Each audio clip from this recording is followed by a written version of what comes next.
S'habiller ou ne pas s'habiller, ça dit quelque chose de chaque personne. Déshabillez-vous. D-H-V. Déshabillez-vous. Quand t'es bien habillé, que tu te trouves frais ou fraîche quand tu te regardes, eh ben en fait, ça te permet de sécréter des endorphines. Déshabillez-vous.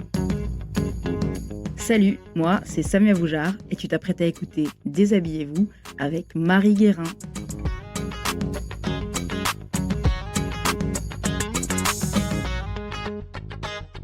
Salut, bonjour Samia. Salut Marie, comment tu vas? Super bien.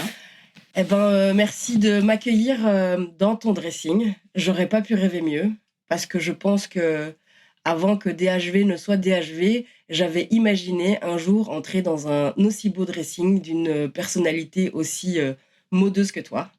Donc c'est presque, je pense que jusqu'à présent, c'est l'épisode de mes rêves. Donc déjà, merci. Attends, c'est que le début, c'est fini. Tu diras peut-être pas ça à la fin. Bon, je commence en te disant les quelque chose que je connais à ton sujet pour faire les présentations. Alors, moi, je sais que quelques petites choses à ton sujet. Je sais que tu t'appelles Marie Guérin. Je sais que tu es née au Brésil, que tu as fait une formation de journalisme, que tu es devenue journaliste à l'endroit où tu as fait tes stages pendant que tu étais étudiante, que tu es la rédactrice en chef du L Belgique depuis 8 ans. 5 ans. 5 ans. Ouais, tu vois, mais j'ai des problèmes avec les maths. Voilà, T'es pas ça, la tout le monde le sait maintenant. Que tu es maman, Oui. bientôt. Difficile de déjà se projeter, mais dans 2 mois, ouais. Je prends quelques secondes pour faire une petite précision. Cet épisode avec Marie a été enregistré il y a quelques mois. Depuis lors, elle a déjà eu l'occasion de faire la connaissance avec sa petite fille qui a bientôt 3 mois et que j'embrasse. Allez, je te laisse écouter la suite. Que tu es passionnée de mode depuis toujours et que l'aventure entrepreneuriale, en plus, dans ce secteur-là, t'a tenté à un moment donné, peut-être te tente encore. Oui. Voilà. Bah écoute, c'est tout à fait juste. Je ne pourrais rien dire, ajouter de plus. Ouais, c'est ça. Rien de plus. T'as bien cerné. Ouais, ok. Alors, tu peux compléter si tu veux. Hein. Mhm. Donc, par contre, j'ai cherché un petit peu à avoir des infos. Et puis, en fait, j'ai appris que tu avais énormément d'homonymes. Oui, Marie Guérin, c'est hyper français. Hein, Ouais, mais c'est assez intéressant. Bon, c'est peut-être pas très drôle, moi ça m'a fait rire. C'est que tu es Marie Guérin. Enfin, Marie Guérin est une autrice spécialisée dans l'époque médiévale. Je sais pas si t'as... Je sais qu'il y a une bonne sœur aussi, Marie Guérin. Ouais, alors elle a été canonisée. Ah, C'est une admiratrice de Jeanne d'Arc. Et puis je suis tombée aussi sur une autre Marie Guérin assez étonnante. C'était une coach d'entrepreneurs pour les grosses entreprises, une Canadienne. Ah, wow. Avec un accent très très canadien. Écoute, c'est peut-être plein de petites facettes de moi. J'ai l'impression, parce qu'il y a quand même des trucs... Et puis alors, il y en a une autre, elle a bossé dans l'édition et dans des galeries d'art.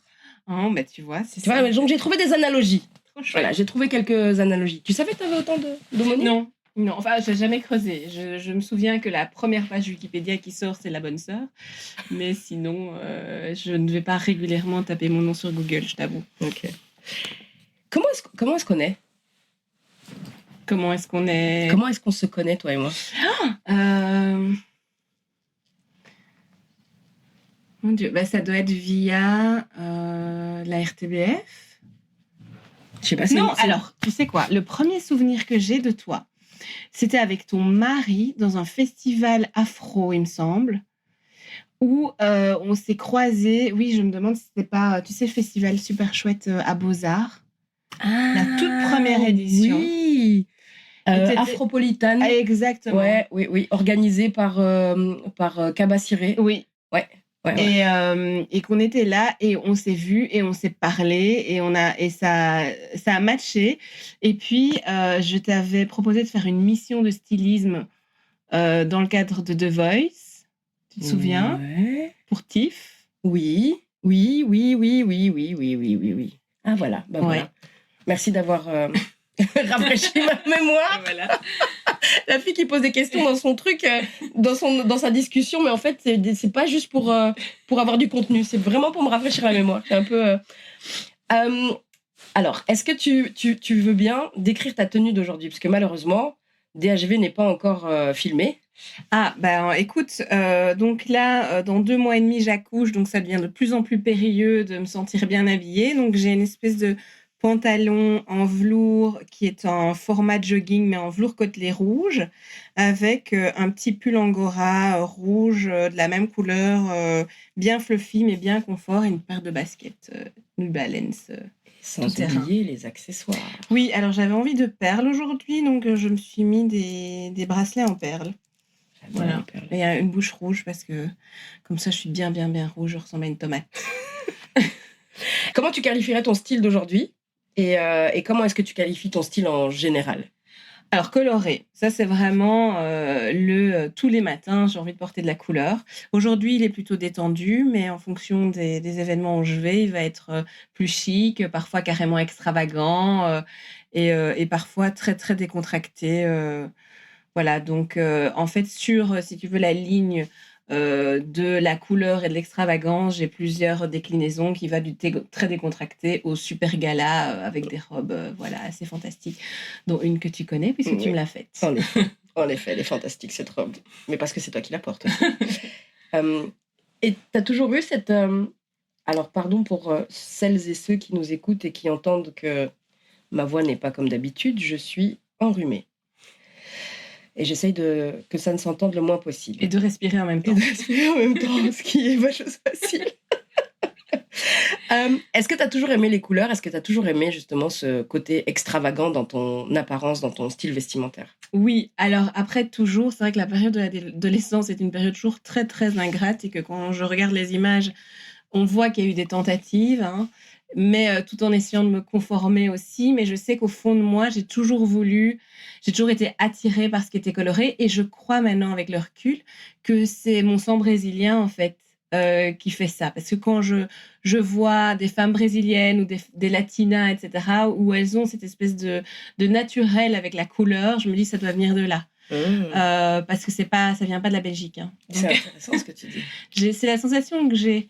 Parce que surtout quand j'en parle avec elle, pour elle c'est naturel. Ben oui, c'est normal, t'aimes la couleur, c'est lié sans doute à tes origines. Et j'avais jamais fait le lien jusqu'à m'entourer de brésiliennes. Et donc maintenant je me dis que oui.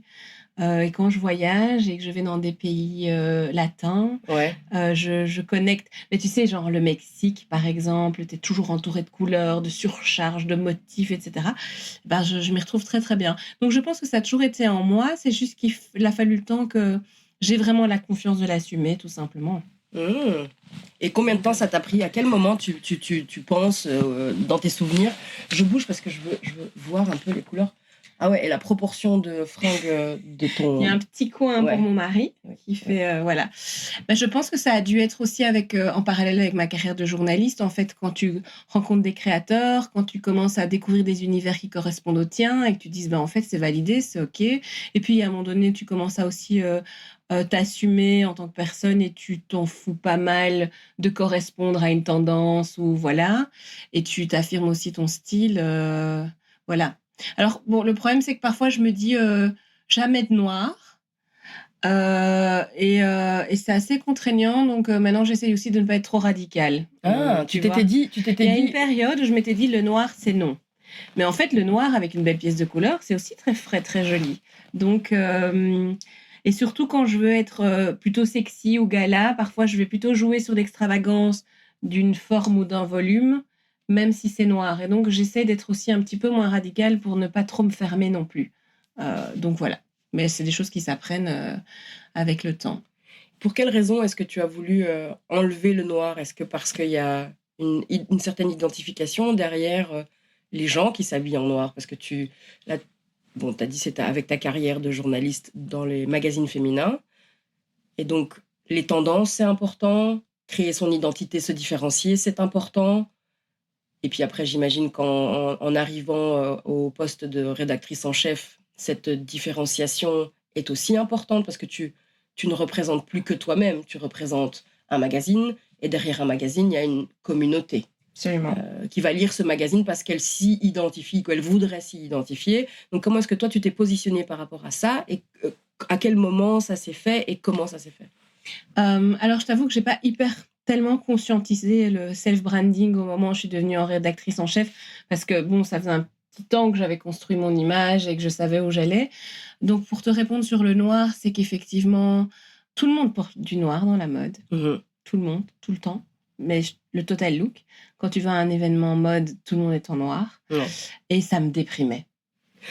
Je me demandais comment est-ce que tu peux être à la fois les personnes qui portent, si tu veux, la visibilisation de ces designers incroyables, de ces matières incroyables. Comment est-ce que tu peux être le porte-parole de tout ça et à côté de toi, être presque invisible, tu vois. Et ça ne me correspondait pas. Et donc, je me suis dit, je vais être radicale, je vais être toujours la seule personne en couleur quand je vais quelque part. Et puis, finalement, je me suis dit, ben non, parce qu'en fait, si je mets un sweat super coloré avec un pantalon noir, je suis quand même toujours colorée, donc ne me limitons pas. Et donc, voilà. Mais c'est vrai, je suis d'accord avec toi, avec cette idée de self-branding. Quand je fais de la représentation pour le L, j'ai quand même en tête que je représente un magazine, donc qu'il y a une part de responsabilité dans l'image que je renvoie. Donc, la manière dont je vais gérer le message n'est pas la même que si moi, je vais faire une fête avec des copines. Alors, il n'y a pas énormément de différence entre les deux, mais il y a quand même une conscience de l'être, tu vois, une conscience que je dois représenter. Tu vas être vue, regardée. Je vais être vue, je vais être associée. Donc, il faut que ce soit quand même quelque chose de... Alors, je ne me mets pas beaucoup de limites, hein, donc ni en termes de ce que je montre comme peau, comme couleur, etc. Mais quand même, j'ai en tête, voilà, tu n'es pas là que pour toi, tu es aussi pour représenter ton magazine, mais aussi ton équipe. Il faut qu'elle soit fière de toi, il faut qu'elle se dise je suis fière quand je vais quelque part de dire que cette personne est ma boss. Donc voilà, mais ça s'apprend et puis parfois quand je regardais le look d'il y a 2 ans, je me dis mon Dieu. Ouais, mais je pense qu'on a tous connu ça. J'ai envie de revenir sur ce que tu disais. Il y a plein de choses que j'ai envie de relever. Le noir. C'est une question qui est intéressante. Est-ce que c'est quelque chose qui est typiquement belge, voire francophone? Parce que aujourd'hui, ça va encore, j'ai quelques touches de couleur. Ouais, c'est vrai que là, tu portes souvent du noir. Mais ça fait quelques temps, en fait, que moi, j'ai opéré un changement plutôt vers le noir. Parce qu'au contraire, je portais énormément de couleurs. Et j'adore porter des couleurs. Et surtout, j'adore mixer des matières et des prints différents. Je trouve ça génial de mettre des fleurs avec du zèbre, avec des carreaux. Je trouve ça vraiment très, très chouette. Mais l'idée de porter du noir et d'avoir un total look noir est une facilité. C'est une sorte d'uniforme. Ouais. Donc ça, c'est la première chose. La seconde, quand tu disais les gens qui représentent la mode, alors ça dépend qui, tu vois, quel type de représentant.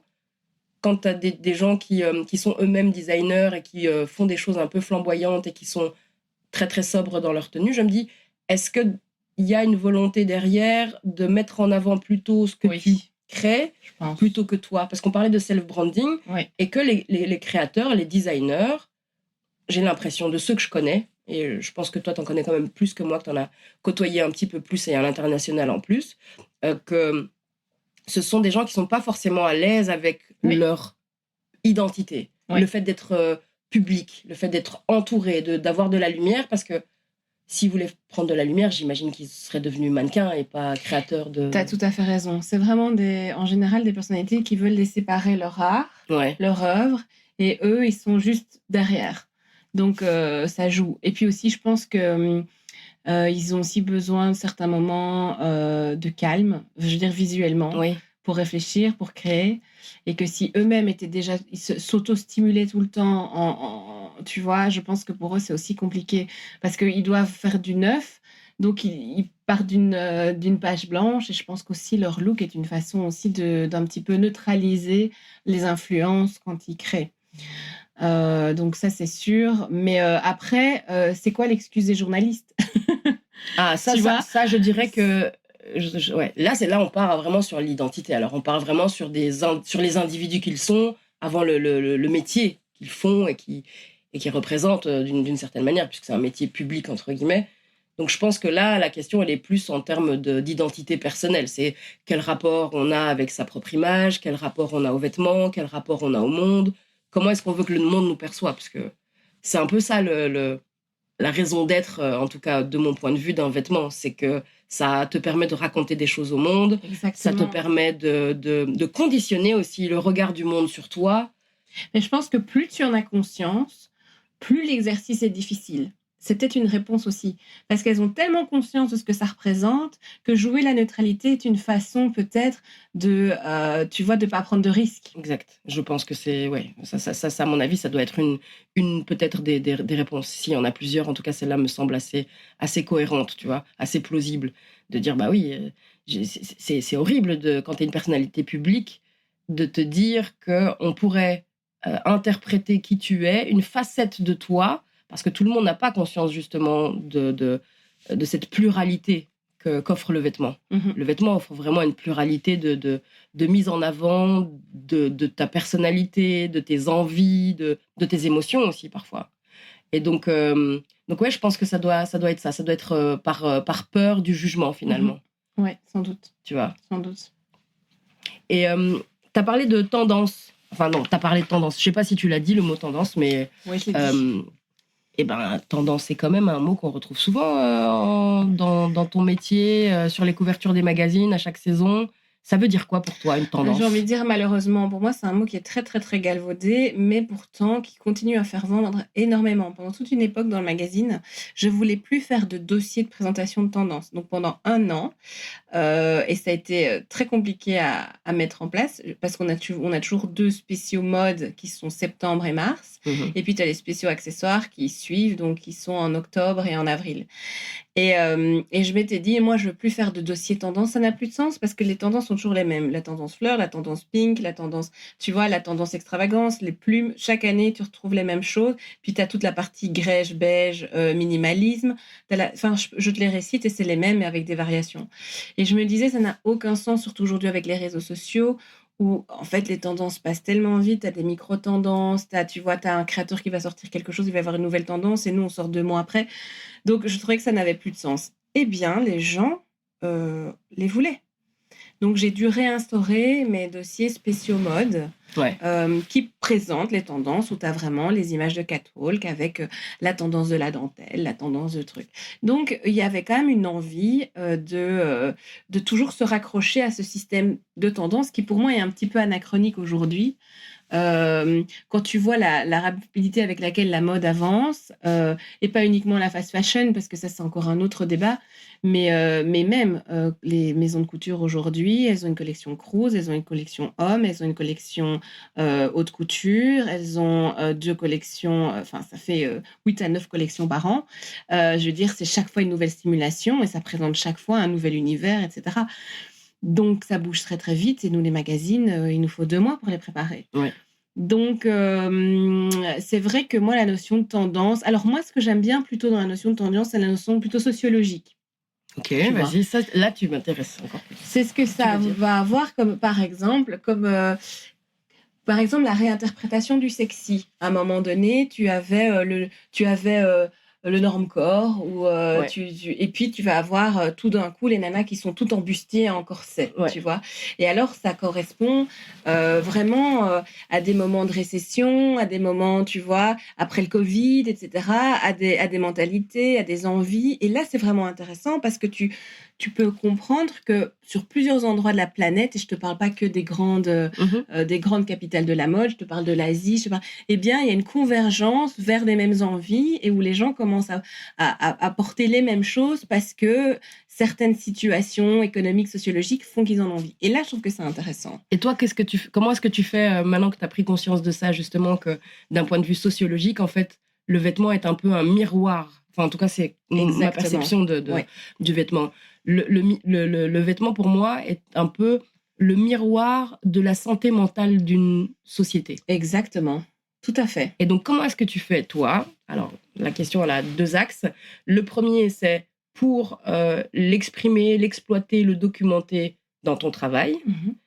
Et l'exploiter, t'en servir, le détourner à titre personnel quand tu t'habilles à toi. Comment est-ce que tu interprètes ça, tu vois, ces tendances de l'ère du temps? Alors, à titre personnel, c'est très facile parce que tu es quand même hyper influencé par ce qui est disponible sur le marché. Donc, si tu as envie d'acheter une pièce, on va souvent te présenter les choses du moment. Et donc, tu vas être très influencé par les pièces qui vont être disponibles à un certain moment parce que ça va t'attirer, parce que tu auras été inconsciemment stimulé via plein d'autres canaux. Et donc, mine de rien, même si tu as envie d'être différent, parce que j'achète beaucoup en vintage aussi, mais quand j'achète une pièce neuve, effectivement, si il y a beaucoup de pièces volumineuses en tulle qu'on voit partout, j'aurais été influencée, je vais aller là-dedans. Par contre, d'un point de vue professionnel, en fait, ce qui est intéressant là, c'est de faire intervenir tes journalistes qui vont faire un papier de fond en interviewant un sociologue, en interviewant un bureau de tendance et qui va essayer de gratter de manière vraiment comme un reportage journalistique pour vraiment comprendre ce qui se cache derrière. Et là, on va venir avec des statistiques sur l'évolution de certaines situations dans différents pays. Tu vois, et là, ça devient vraiment un papier profond. Et moi, j'ai des très belles plumes qui font ça et qui font vraiment des reportages de 4-5 pages sur des tendances, mais qui vont essayer de comprendre derrière. On n'est plus juste dans la tendance où il faut mettre des pantalons à carreaux avec des trenches en automne. Non. Dans ce numéro-ci, on a un super papier sur les villains, donc tu sais, les méchants de Disney, parce qu'il y a une vraie tendance à ressortir le latex, les choses pointues, les bijoux argentés un peu plus agressifs, le make-up. Et alors, elle m'a fait vraiment, Elisabeth Claus, ma journaliste, m'a fait vraiment un reportage sociologique sur pourquoi, ce qui se passe. Et donc, c'est à la fois une tendance qui est assez extravagante parce que tu exprimes vraiment avec des volumes et tout, mais en même temps dark. Et donc, c'est fascinant de voir, en fait, derrière ce qui s'y cache. Et alors, dans ce cas-là, elle va vraiment interviewer des professionnels. Et je trouve que les bureaux de tendance sont hyper intéressants dans ces cas-là parce que c'est vraiment eux qui font ce travail de fond pendant des années, de sentir un peu comment la société évolue, quoi. Est-ce que tu peux expliquer un peu ce que c'est qu'un bureau de tendance et comment est-ce que ça fonctionne? Et quel est le lien entre les bureaux de tendance, la presse de mode et les maisons de couture? Parce qu'en fait, ce sont leurs interlocuteurs principaux. Et je pense que tout le monde ne sait pas déjà qu'ils existent, ne sait pas ce qu'ils font exactement. Et même moi, je ne suis pas certaine d'avoir toutes les infos. Donc... Alors, c'est vrai que c'est un peu flou, mais le bureau de tendance, c'est vraiment une agence qui est spécialisée dans l'idée de sentir la société à travers les différentes manières de s'exprimer. Ça va être la nourriture, ça va être le design, ça va être la mode, ça va être toutes les plateformes d'expression que les êtres humains utilisent. Eh bien, eux, ils sont là pour sonder et projeter en fait quelles seront les tendances de demain. Et donc pour ça, en fait, c'est souvent des gens qui ont un travail de type sociologique, qui vont sur le terrain, qui scrutent beaucoup de données et qui voyagent énormément. Et donc, qui vont découvrir que dans la rue à Séoul, quelque chose se passe. Ils vont découvrir aussi que certaines, situations politiques font que peut-être les femmes vont plutôt faire ceci ou vont faire cela. Et donc, ils agrègent énormément de data. Et à partir de là, ils tirent des carnets de tendance qui sont des carnets qui vont reprendre 1001 couleurs, matières, sensations. Mais ils vont même décrire des odeurs, des choses, des lieux qui vont être les nouveaux lieux où tout le monde vont aller, les hubs créatifs qui sont en train d'éclore. Et donc, ils font des carnets de tendance qu'ensuite les maisons peuvent acheter. Ça coûte très très cher, ça coûte plusieurs milliers d'euros. Et chaque année, toutes les maisons, alors on dit les maisons, pensent toujours aux grandes maisons de couture, mais c'est aussi la fast fashion, c'est n'importe quelle maison de mode, vont acheter ces carnets pour savoir dans 2 ans, dans 3 ans, quelles seront les grandes tendances. Et c'est ce qui explique que parfois, souvent, ça converge. Tu vas avoir le rose Valentino qui subitement va être partout. Cela. Que quand tu es en Fashion Week à Paris et qu'ensuite, moi, je regarde après sur YouTube les défilés. Et puis tu te dis, mais pourquoi est-ce qu'ils ont tous décidé de faire des robes roses avec de la dentelle? C'est dommage. Moi, je trouve que c'est dommage. Qu'est-ce que toi... Voilà. Alors, le problème, c'est qu'ils sont confrontés à une réalité commerciale. C'est qu'à un moment donné... les bureaux de tendance ou les créateurs. Okay. C'est-à-dire qu'ils vont devoir vendre. Ouais. Et donc, pour vendre, il faut que les gens en aient envie. Donc, ils vont se baser sur de quoi les gens vont avoir envie. Tu peux plus aujourd'hui être un Galliano et dire moi je vais faire que des robes Marie-Antoinette parce que j'ai envie. Non, en fait, ils ont des vrais énormes enjeux commerciaux. Donc, le fait de pouvoir se baser sur quelque chose de concret, de data, en fait, permet déjà, en créant cette tendance, il crée l'envie et il crée le marché. Tu vois. Un marché global et assez, Exactement. un marché global et assez harmonisé. Exactement. Donc, c'est bien pour le commerce, pour l'aspect capitaliste, je dirais, et libéral du commerce que la mode est devenue. Mais d'un autre côté, est-ce que c'est pas dommage pour la créativité ? Alors oui, mais moi je pense que ça les empêche pas d'être créatifs. Je trouve qu'effectivement, c'est pour ça qu'ils ont aussi beaucoup de collections. C'est que en fait, ils sont créatifs de plein de façons différentes. Et que même dans une même collection, tu vas effectivement avoir les pièces commerciales et puis tu vas toujours avoir des pièces. Et c'est souvent les pièces les moins commerciales qu'on va utiliser, nous, dans les shoots pour montrer le savoir-faire d'une maison. Et les pièces commerciales, celles qui vont être en vente. Et il y a certaines pièces sur le catwalk qui ne seront jamais mises en vente. Donc moi, je pense que la richesse d'une maison, c'est d'arriver à avoir l'équilibre entre les deux pour ne pas perdre l'ADN, mais tout en restant en lien avec le consommateur et avec ce qu'il va vouloir faire. Et aussi, c'est vrai qu'on est dans une époque où on s'interroge énormément sur la consommation, que faire aujourd'hui une collection de, je sais pas moi, 80 pièces qui n'est absolument pas vendable parce que c'est de la pure création, c'est des choses qu'on ne peut pas porter, c'est quand même beaucoup de gâchis, beaucoup de ressources, etc. Donc, il faut être aussi efficace dans la manière dont on pense la production, dont on pense les ressources. Et donc, il faut pas négliger cet aspect commercial. Mais les bureaux de tendance et ces carnets de tendance sont utilisés autant en haute couture qu'en prêt-à-porter ? Alors, je dirais moins en haute couture. La haute couture, ça reste vraiment l'espace d'expression où là, en général, tu vois pas vraiment de convergence entre les maisons. C'est vraiment le moment où ils vont, en lien avec les ateliers, avec les artisans, imaginer des choses complètement inédites. Donc, pour moi, c'est tout à fait différent. Je parle vraiment du prêt-à-porter où là, il y a vraiment un aspect commercial. La haute couture, tu as, je sais pas, très, très, très peu de clientes dans le monde qui vont jusqu'à payer 100 000 € pour une robe. Elles veulent pas du tout correspondre à quelque chose qui a déjà été préétabli. Elles veulent un truc complètement exclusif. Donc, c'est tout à fait différent. Et c'est là qu'on parle encore d'espace d'expression. C'est-à-dire que les maisons qui ont encore la chance d'avoir une collection de couture, elles sont très, très peu nombreuses. Elles ont là vraiment un espace d'expression d'identité, vraiment, d'ADN. Oui, et puis c'est surtout l'expression des artisans. C'est-à-dire que la couture, le but, c'est de vraiment faire vivre en fait ces petites maisons, ces plumassiers, ces brodeuses, etc. Donc, on est vraiment dans de l'art, de la sculpture de vêtements, quoi. Donc, c'est tout à fait différent. Ouais, je vois.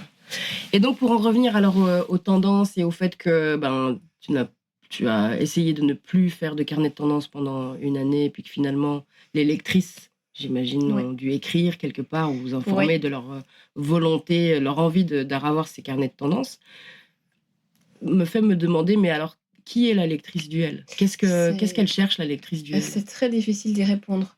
Aujourd'hui, la presse est extrêmement fragmentée. Tu peux difficilement faire une persona parce que c'est pas que tu as une lectrice.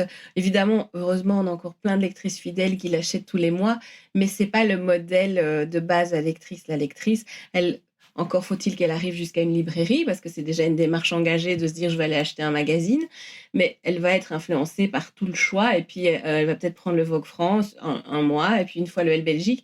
Donc la lectrice, elle va peut-être être influencée par une thématique, par une cover. Donc c'est difficile de dire parce qu'elle va changer aussi. Mais pour l'instant, nous, on table sur la femme belge.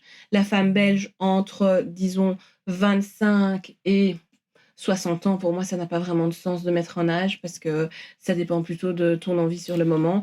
Sans doute peut-être un petit peu plus âgée aussi, parce qu'évidemment, les nouvelles générations sont moins dans le papier, support papier, qui a un certain pouvoir d'achat parce qu'elle aime être inspirée par les belles choses. Nous, on parle souvent d'artisanat, on parle de grandes maisons et tout, mais qui aime mélanger. Donc, on va, dans nos propositions, montrer comment porter une chouette paire de slingbags de Chanel avec un jeans Levi's qu'on a chiné dans un... Tu vois. Donc, ça, c'est un petit peu la manière dont on la voit. Et c'est un peu ce qu'on voit quand on fait des événements, parce qu'il ne faut pas oublier qu'il n'y a pas que la manière dont on idéalise notre lectrice, et aussi celle qu'on rencontre, parce qu'on fait de plus en plus d'événements. Et on voit bien qui est là, qui vient. Et effectivement, ça correspond assez bien à ça. Donc, mais le L est une marque quand même grand public, c'est ça que j'aime. C'est pas une marque clivante ou niche comme le Vogue ou qui s'adresse à une élite. Le Elle peut s'adresser à tout le monde, les petits budgets, les grands budgets, les Par mamans. rapport quand tu parles de budget, tu parles du prix du magazine ou de ce qu'elle va promouvoir et ce qu'elle va donner envie, ce à quoi elle va donner envie à l'intérieur? À l'intérieur. Ok. Parce qu'à l'intérieur, on peut aussi bien parler... En fait, tu vois, quand on va parler d'un super voyage de luxe que tout le monde ne peut pas s'offrir, il faut aussi qu'on parle du petit city trip sympa avec des bons plans, tu vois. Parce que nous, les journalistes, on est comme ça. Ouais. Parfois, on va se faire plaisir et parfois, on n'a juste pas les moyens. On est des femmes normales et donc, on veut que ça se reflète dans le magazine. Mais on veut aussi que le magazine soit aspirationnel, donc qui montre aussi des choses auxquelles on n'a pas accès, mais auxquelles on voudrait avoir accès pour rêver. On est quand même là pour divertir, on est quand même là pour faire rêver les gens.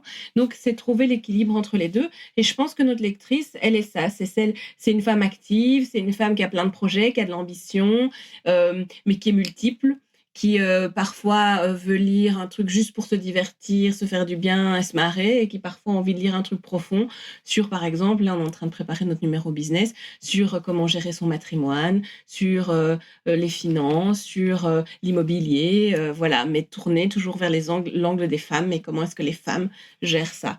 Donc, en fait, on est complexe, on est riche, et on espère que ça se reflète dans le magazine.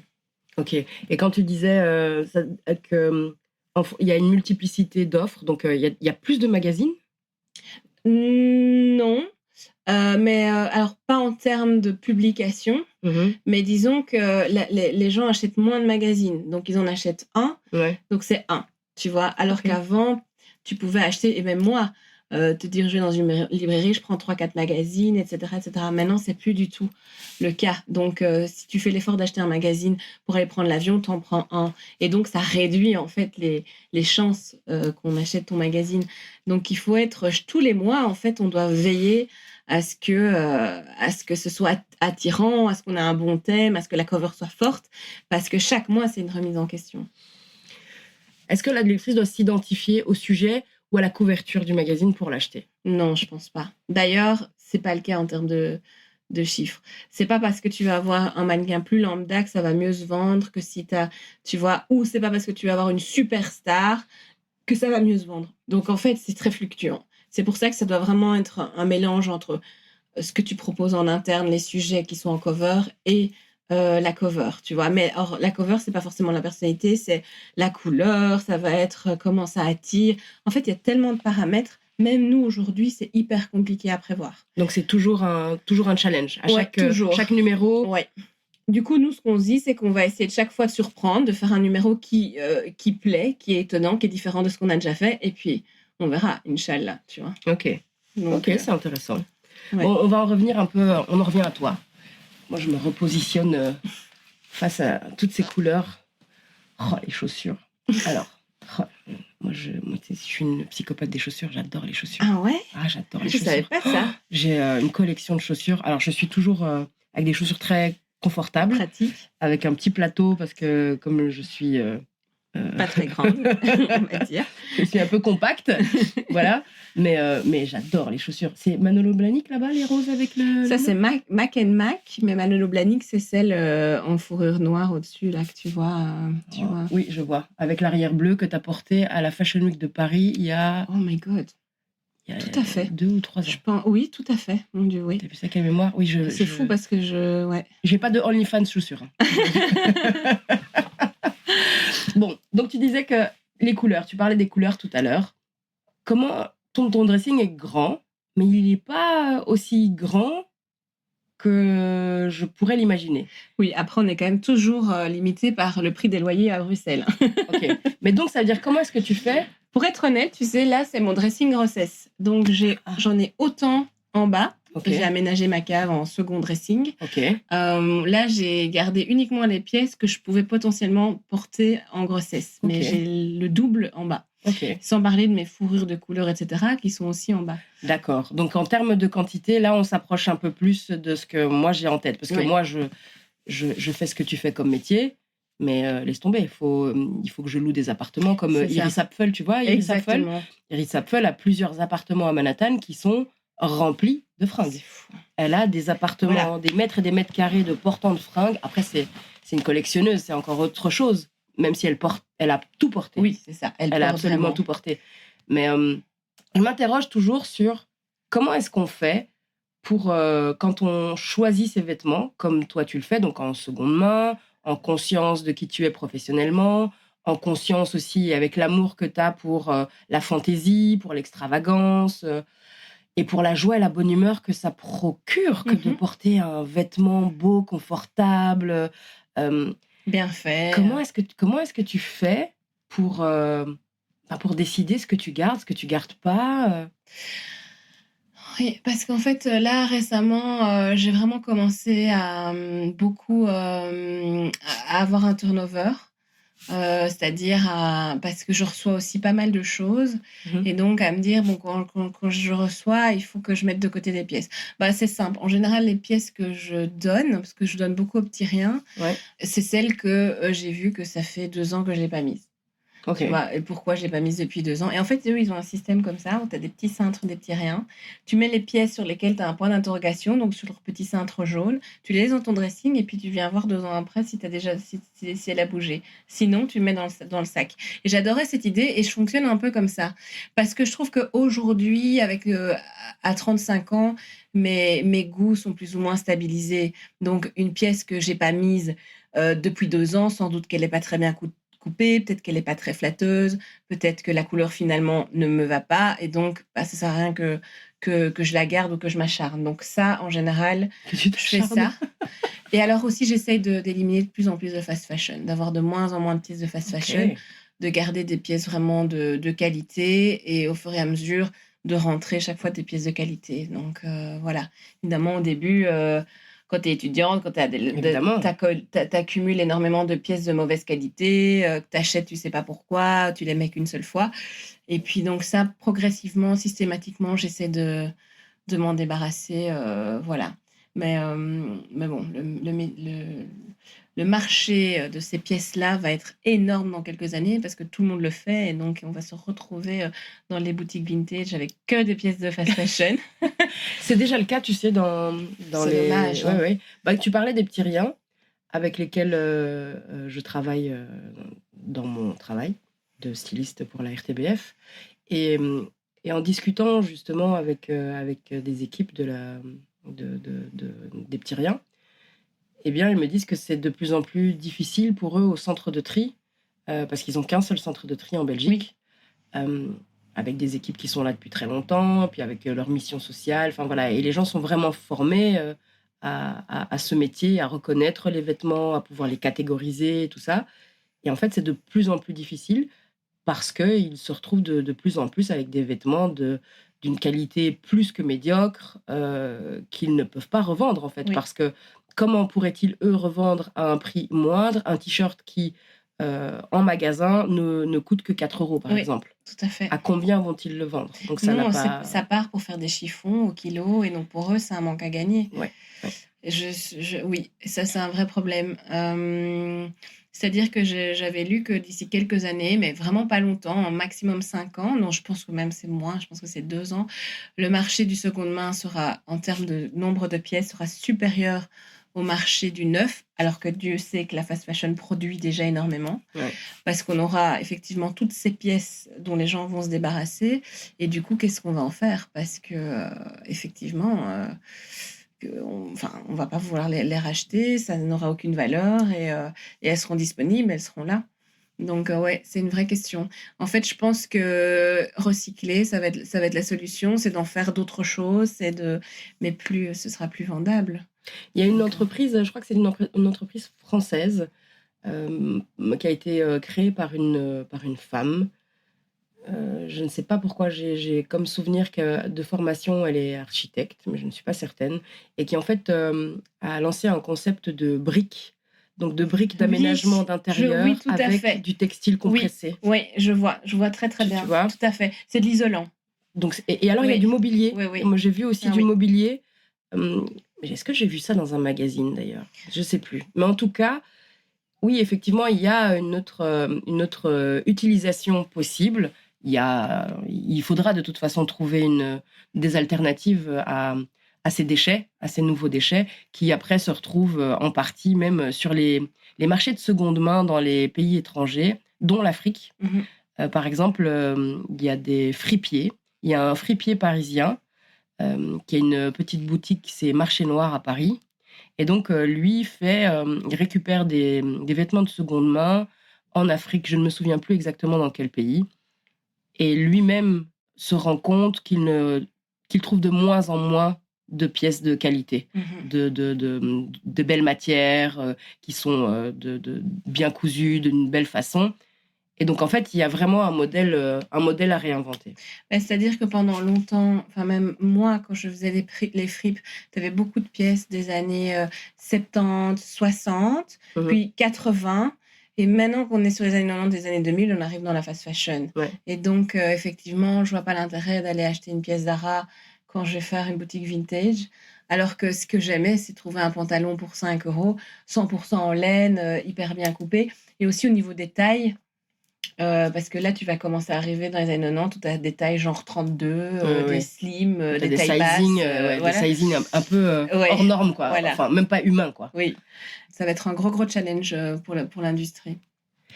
Et toi, maintenant, alors, donc, tu élimines la fast fashion tout doucement parce que tu t'identifies pas, j'imagine, à ces processus en termes écologiques et sociaux. Donc ça, on est d'accord là-dessus.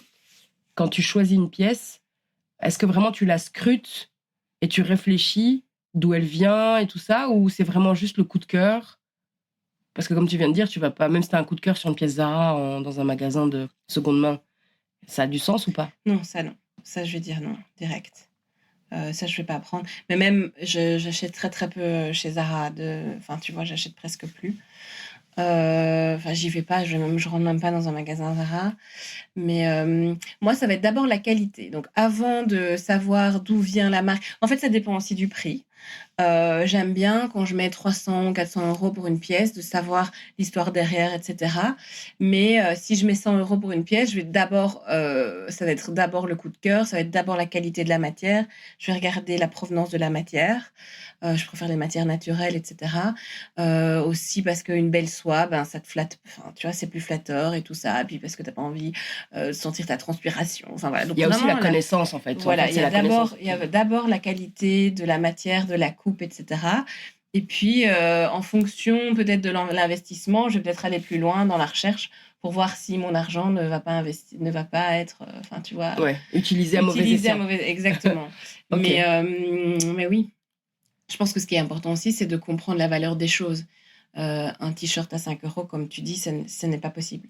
Non, oui. Tu peux pas, personne n'est rémunéré correctement si ton t-shirt tu l'as payé 5 €. Donc effectivement, si tu mets 100 € dans une chemise ou 200 €, c'est cher, mais au moins tu sais que ça a été bien fait, que les gens ont été rémunérés. Donc ça diminue aussi le nombre de pièces que tu achètes dans ton budget, ce qui peut être très frustrant parce qu'effectivement, comme tu aimes bien les vêtements, tu es très influencé, il y a plein de choses que tu as envie d'acheter et donc parfois tu te dis « Ah oui, mais si je peux avoir 5 pièces pour le prix d'une », mais il faut, je pense, se discipliner parce qu'après, tu as très, très belle pièce.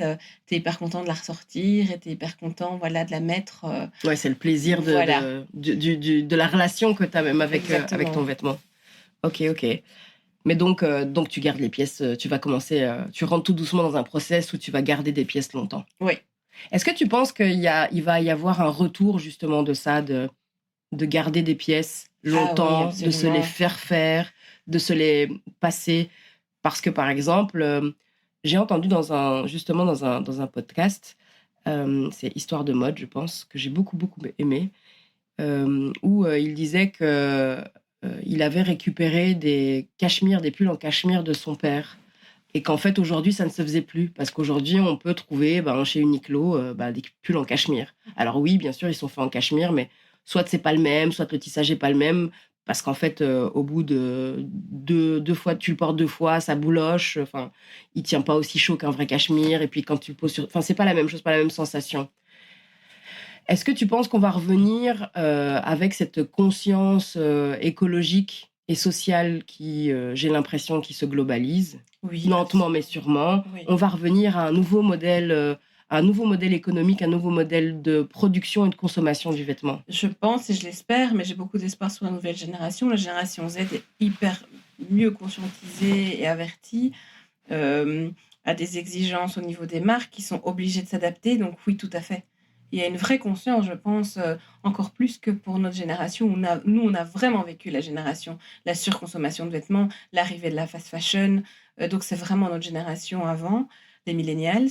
Mais là, maintenant, on voit très bien que les nouvelles générations sont beaucoup plus engagées sur la seconde main, sur la provenance durable des vêtements. Oui, il y a un vrai mouvement. Après, se faire des vêtements, c'est encore un autre step. Parce que là, parce que effectivement, les générations d'avant, même avant le prêt-à-porter, tu avais 2-3 robes, elles étaient faites sur mesure, et voilà. C'est beau. Et tu avais 2 manteaux. Ouais, mais en c'est manteau. beau. Moi, j'adore. Enfin, l'idée de se dire que tu as quelque chose qui est conçu pour toi, ça reste pour moi magique. Mais après, il y a les réalités économiques derrière. Voilà. Je ne suis pas sûre qu'on reviendra à ça, mais en tout cas, à beaucoup plus de conscience, ça, c'est certain. Est-ce que tu penses qu'il y a peut-être on va reculer un petit peu et trouver un juste milieu, entre guillemets? Tu sais que l'industrie peut-être va diminuer parce qu'il y a tellement il y a tellement de scandales, je dirais, autour de l'industrie textile, que à terme, elle va pas pouvoir rester sans réaction. Ouais. Parce que le greenwashing, c'est bien 2 secondes. Au niveau social, enfin voilà, ça peut pas durer en fait. Ça peut pas Non, durer mais ad si vitam tu penses à aeternam. la Chine, les travailleurs commencent à s'organiser aussi, il commence à y avoir des syndicats, il commence à y avoir des salaires minimums. Enfin, je veux dire, c'est-à-dire que on a beaucoup profité des pays pauvres, des pays pour pouvoir un peu les exploiter, mais ils commencent à s'organiser, donc il va y avoir de moins en moins de marchés tu peux payer les gens 1 € de l'heure, enfin, tu vois. Donc ça aussi, c'est bien. Parce que, en fait, le monde se développe et donc les gens acquièrent des droits de plus en plus. Il y a beaucoup plus d'attention, en fait, aux droits des travailleurs. Et donc les sociétés, les entreprises auront de moins en moins l'occasion de faire n'importe quoi. Donc je pense que le marché va se réguler et ce sera malgré eux. Ils n'auront pas le choix parce que la demande, la consommation va changer et parce que les infrastructures légales vont changer. En Europe, il va y avoir bientôt des espèces de Nutri-Score, comme tu as chez Deleuze, de vêtements.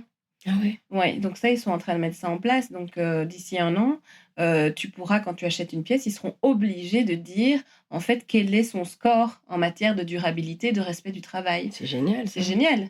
Du coup, la manière dont tu vas consommer sera beaucoup plus consciente. Donc, toutes ces choses-là vont faire évoluer l'industrie, mais on n'a pas le choix. C'est la 2e industrie la plus polluante au monde, après l'industrie pétrolière. Ouais. C'est pas très réjouissant tout ça. Mais en même temps, si, parce qu'il y a plein de solutions, tu vois. Oui, c'est vrai qu'il y a des solutions. Il y a des secteurs qui vont naître de cette problématique. Il y a des gens qui sont en train de créer des entreprises pour résoudre ces problèmes. Je pense par exemple à la marque Horta en Belgique, avec Marion, qui, elle, a développé toute une filière de matières trans-Europe pour pouvoir créer en fait de nouvelles matières durables. Et avec ça, elle est rejointe par plein de gens. Et donc, tu as des gens comme ça dont l'ADN de la marque permet de créer des innovations qui révolutionnent complètement un secteur. Et donc, ces nouvelles problématiques vont permettre de générer de nouvelles entreprises, de nouveaux métiers, etc., etc. Donc, moi, je trouve que voilà, c'est porteur d'espoir. Donc, il y a quand même des possibilités de créer des nouvelles choses et vraiment encore des nouveaux modèles. Je sais que j'ai déjà utilisé ce terme-là. Des nouveaux modèles d'entreprises textiles avec les changements d'habitudes de consommation. C'est pas mal. Ouais. C'est pas mal. Il y a aussi la location. Tu penses quoi, toi, de la location? Moi, j'adore l'idée. Alors, c'est drôle parce qu'on a fait le gala duel il y a quelques jours. Et alors, toutes les filles de mon équipe qui sont la génération Z ont loué. Okay. Elles ont toutes loué des robes dans plusieurs endroits. Et pour elles, c'était genre une évidence.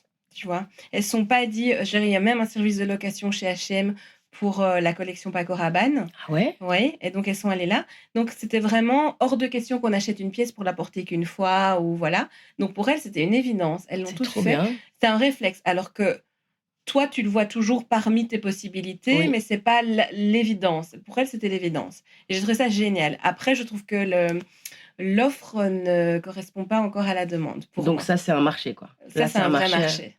C'est-à-dire qu'aux États-Unis, tu as des trucs genre Run the Runway où tu peux acheter un total look Prada incroyable. En Belgique, on est plus dans des propositions plus classiques, plus qui se font plus en compromis. Parce qu'en même temps, c'est la Belgique. Les gens vont pas forcément toujours acheter louer des pièces. Mais là, tu vois, quand il y a des galas, que les gens veulent des plumes ou des choses plus extravagantes, c'est pas facile à trouver.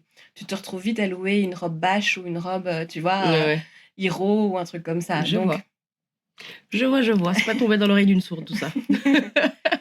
Mais c'est chouette. Moi, je trouve ça fantastique. Et je pense que être curateur de ça doit être trop excitant d'avoir des pièces vintage, d'avoir des pièces, tu vois, qui viennent de partout et de rassembler. En effet, c'est assez excitant de pouvoir mélanger, comme je le fais depuis peu de temps et de plus en plus.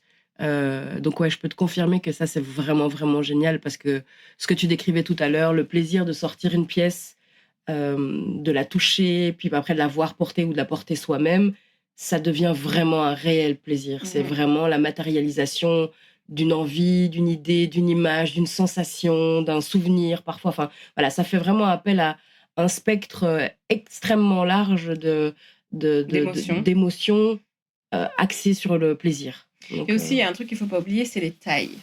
Ouais. L'inclusivité. C'est-à-dire qu'une femme qui ne rentre pas dans un 36, c'est-à-dire la majorité des femmes belges, puisque la taille 40 est la taille moyenne, puisse trouver une robe flamboyante et se faire plaisir pour une journée. Je pense que c'est aussi ce que proposent ces showrooms. Ça, c'est important aussi parce que les femmes, je pense que tous les corps qui sont hors de la norme imposée, on rencontre d'énormes difficultés à s'habiller. Mais même pas, parce que tu vois, tu fais aujourd'hui un taille 42-44, ce qui n'est pas hors norme, et tu as du mal à t'habiller quand tu vas... Enfin, je veux dire, c'est scandaleux. Donc, alors c'est la majorité des personnes. Oui. Donc, le fait de porter une attention particulière à cette morphologie, parce que tu sais, dans les magasins, c'est complètement disproportionné entre le nombre de 36 disponibles et le nombre de 40 ou 42. En général, il n'y en a qu'un, voire deux grands maximum. Voilà, alors que c'est la majorité des personnes. Mais déjà, même quand tu dis juste 40, 42, ben, ça serait bien d'aller au 44, 46 parce qu'on parle de taille, on ne parle pas vraiment de morpho. Et dépendamment de ta morphologie, ben, même si ta taille c'est un 40, ben, parce que tes hanches sont plus larges que ta taille, ben, tu dois prendre un 44. Mais et puis ça dépend de la coupe, est-ce que tu veux la porter oversize. Mais même au-delà, je veux dire, ma maman fait un 52. Ouais. Tu vois. Donc, je veux dire, si c'est pour louer une fois une belle pièce, il faudrait pouvoir...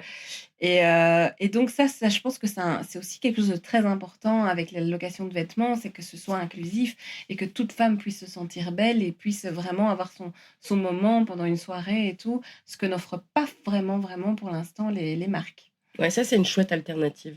Mais ce que j'ai entendu, parce qu'il y a quelques années, j'ai hébergé dans l'espace dans lequel je travaille, dans mon atelier, un projet de location de vêtements de créateurs.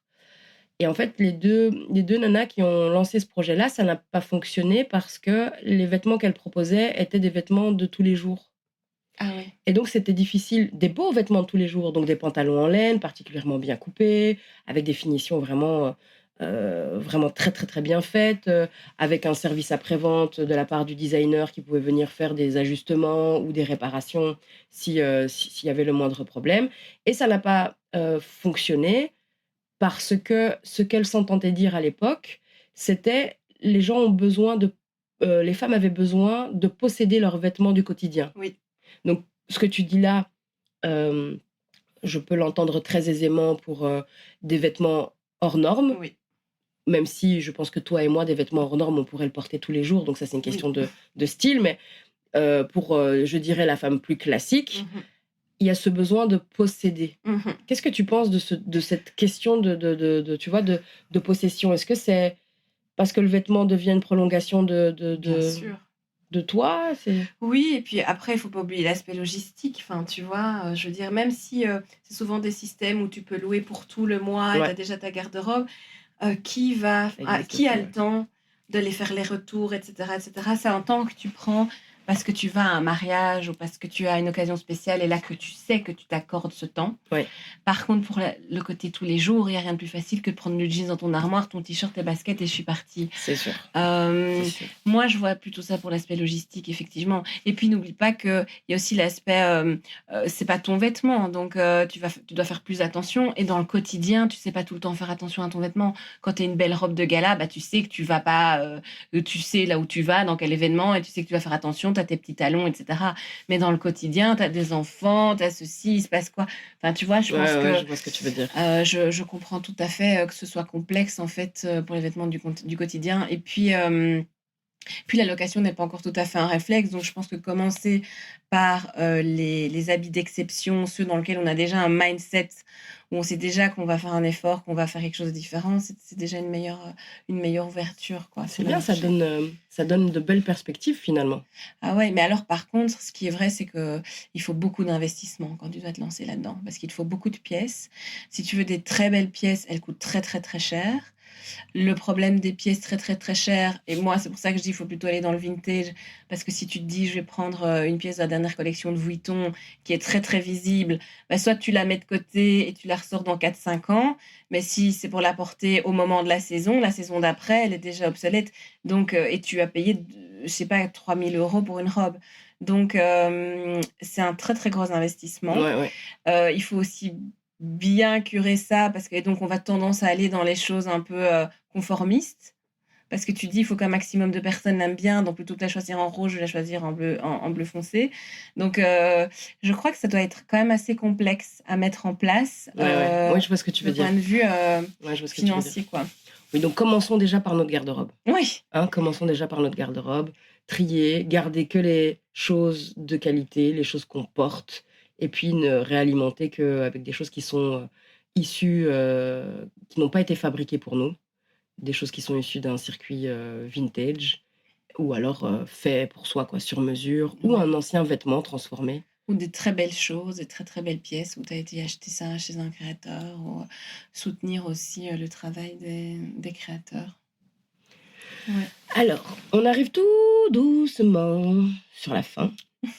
Et alors, je me rends compte que je fais comme un peu tout le monde, quand qui font du podcast, j'ai une question qui revient. Parce que j'aime bien cette partie-là.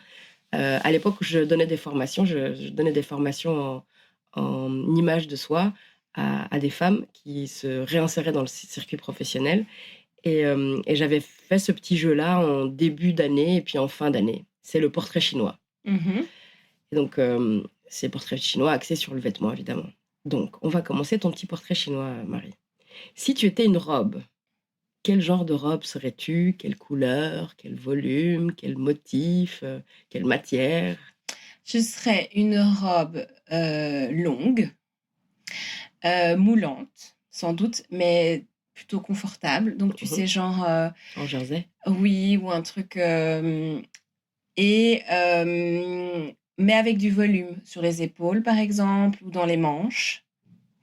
Et soit multicolore, soit une couleur très flash, un mauve, un fuchsia ou un orange, tu vois. Ok. Voilà. Si tu étais un pull ou un haut? Oui. Or, une pièce volumineuse. Alors, les hauts, je les adore oversize, je les adore boules, je les adore texturés, je les adore parce que, oui, j'aime vraiment bien cet effet de matière sur le haut. Donc, un haut, là, tu vois, j'aime bien ça, mais j'ai aussi un autre haut qui est juste une espèce de grosse boule comme ça, de volume, en organza. Ça, c'est ce que je préfère. Ou alors fluffy, tu vois. J'aime bien les hauts volumineux. Ok. Si tu étais un bas ou un pantalon? Un bas. Alors, ce sera un jeans. Ok. Parce qu'un beau jeans bien coupé, plutôt genre 501, tu vois, avec une coupe un peu vintage, mais qui te fait un beau cul, et que tu peux aussi bien associer avec une paire de baskets et un sweat que des super Louboutins et son fameux haut volumineux. Ok. Si tu étais un manteau ou une veste? Alors, ce sera une fourrure, une fausse fourrure. J'adore comment tu dis fourrure. Oui. 2 couleurs. Ça, j'en ai plein, j'adore ça. Vivement l'hiver, juste pour pouvoir les mettre, quoi. Ok. Ma préférée est rose. Voilà, j'adore. Le confort semble quand même prendre pas mal de place dans tes choix quand même. Oui, parce qu'en fait, tu te rends compte en vieillissant que si tu veux... En fait, si t'as pas le confort, tu te démotives quand tu dois t'habiller le matin. Et donc, finalement, tu mets quelque chose de nul, tu Ouais. vois. Alors, autant avoir des pièces confortables, mais très, très belles, parce qu'alors, du coup, tu vas vraiment les porter. Exact. Voilà. Je suis tout à fait d'accord avec toi. Je ne vois aucun intérêt à souffrir pour être belle. Il Non, n'y alors ça, a c'est aucune vraiment phrase qui est aucun aussi sens. creuse de Oui. sens que Ouais. celle-ci, quoi. Mais donc, je peux porter une jupe moulante, mais ça va être une jupe en maille Ouais. de couleur, parce que je sais que je vais me sentir bien dedans, tu vois. Ouais, ok. Alors, si t'étais un sac, Mhm. Alors, ce serait sans hésiter un Delvaux, parce que je trouve qu'on a vraiment la chance d'avoir une marque avec un savoir-faire exceptionnel en Belgique, génial, et j'adore. C'est ce que j'ai le plus dans ma garde-robe. Je dois avoir peut-être, je sais pas, entre 5 et 10 Delvaux, je sais pas exactement. Et alors, j'ai toujours les plus fantasques. Donc, au niveau des couleurs, au niveau des animations dessus, etc. J'adore ça. Je trouve que c'est une marque qui ose plein de choses dans son atelier ici à Bruxelles.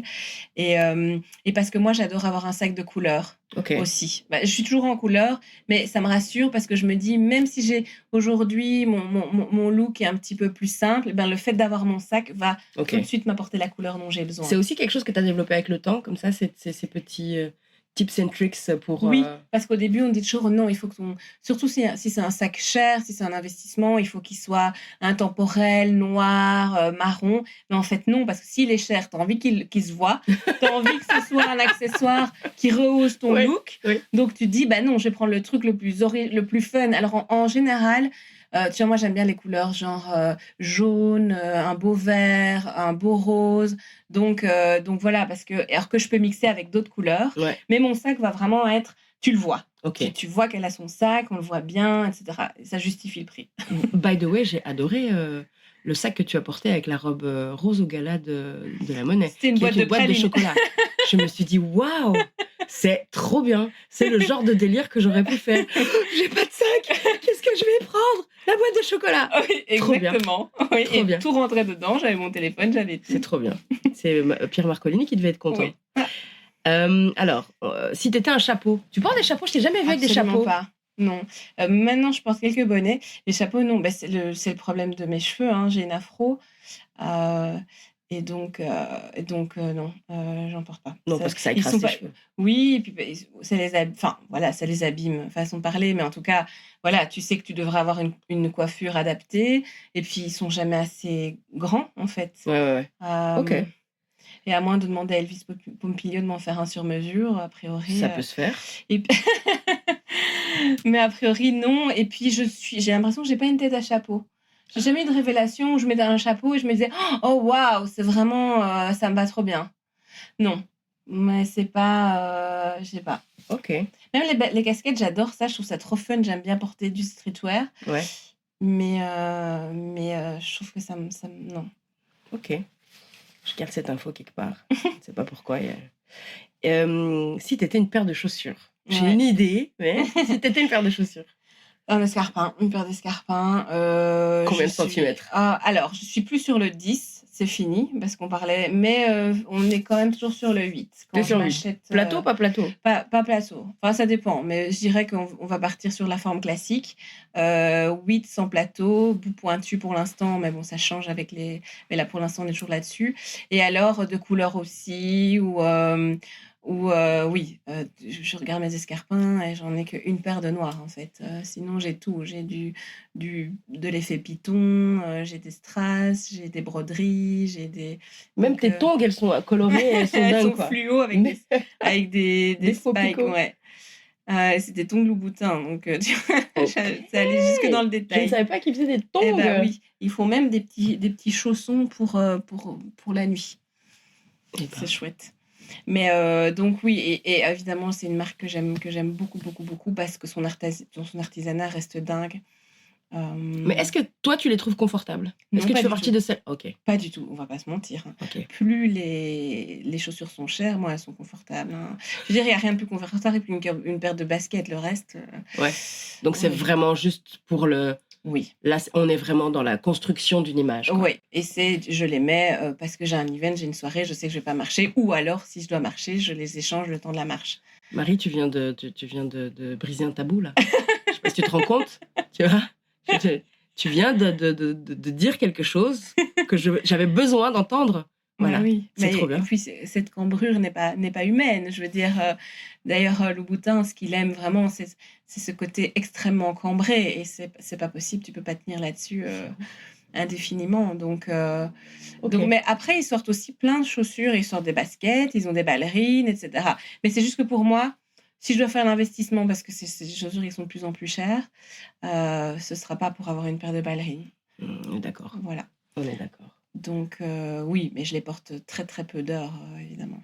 Ok. Ouais. Quel est ton vêtement idéal préféré que t'emporterais sur une île déserte? Alors, ce serait d'office un vêtement polyvalent. Mais donc, il fait chaud. Ça pourrait être une île déserte. Bah, tu vois, il y a un iceberg qui se balade là dans... moi, je pense toujours été, parce que je suis plus été. Alors, disons, il fait chaud. Alors, ce serait sans doute d'office une robe boutonnée. Okay. Que je peux ouvrir facilement, fermer facilement, éventuellement ceinturer si j'ai eu le droit d'apporter une petite ceinture avec moi. Parce que je trouve que les robes larges à boutons, tu peux les porter comme chemise, tu peux les porter, c'est hyper polyvalent, tu peux toujours la nouer, enfin il y a plein de choses à faire. Tu peux ouvrir les boutons du dessus pour avoir juste tes épaules découvertes, tu peux jouer avec. Tu choisis la femme que tu as envie d'être. Voilà, si je n'ai qu'une robe, je prendrai une robe boutonnée pour pouvoir jouer avec elle pendant quelques jours et que j'ai pas l'impression de... Ok. Même si ce sera peut-être pas ma priorité si je suis seule sur une île déserte. Mais oui, d'office, moi je suis très robe en fait. J'aime beaucoup les robes parce que ça reste quand même quelque chose de très confortable. Ouais. Donc oui, j'en ai quelques-unes des comme ça. Ok. Eh ben, voilà. C'est fini le portrait chinois. Oui, le portrait chinois est fini, c'était les chaussures. C'était ça la dernière question du portrait chinois.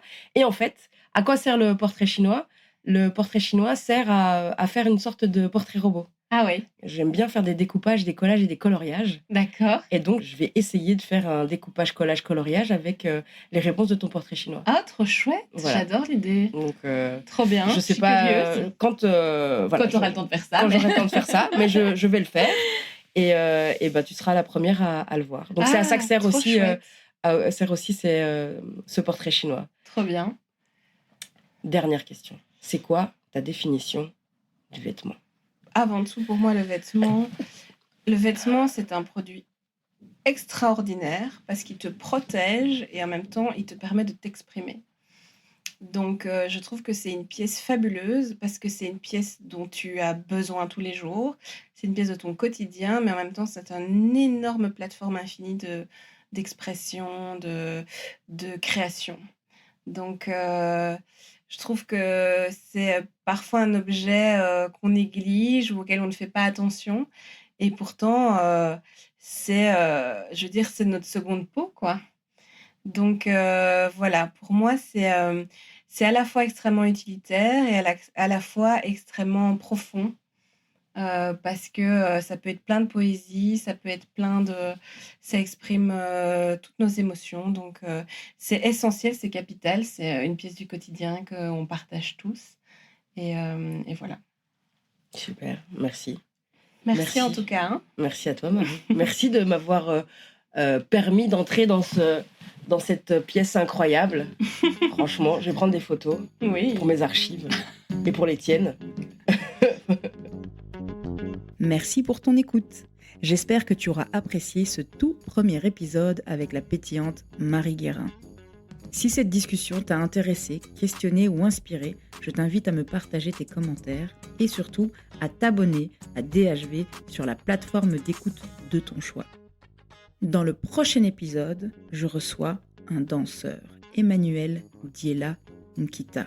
Avec lui, on va parler danse classique, vintage et identité. Tout ça pour répondre à une question qui reste en filigrane tout au long de notre discussion, qui est comment être soi là où on ne nous attend pas. Tout un programme. À la prochaine! Déshabillez-vous est un podcast créé, présenté et produit par Samia Boujar, moi, avec une musique originale de Maëva Fiston, alias MPLI, montage, mixage et post-production par Alice des Belles Fréquences et Laetitia, podcast manager. DHV. Déshabillez-vous!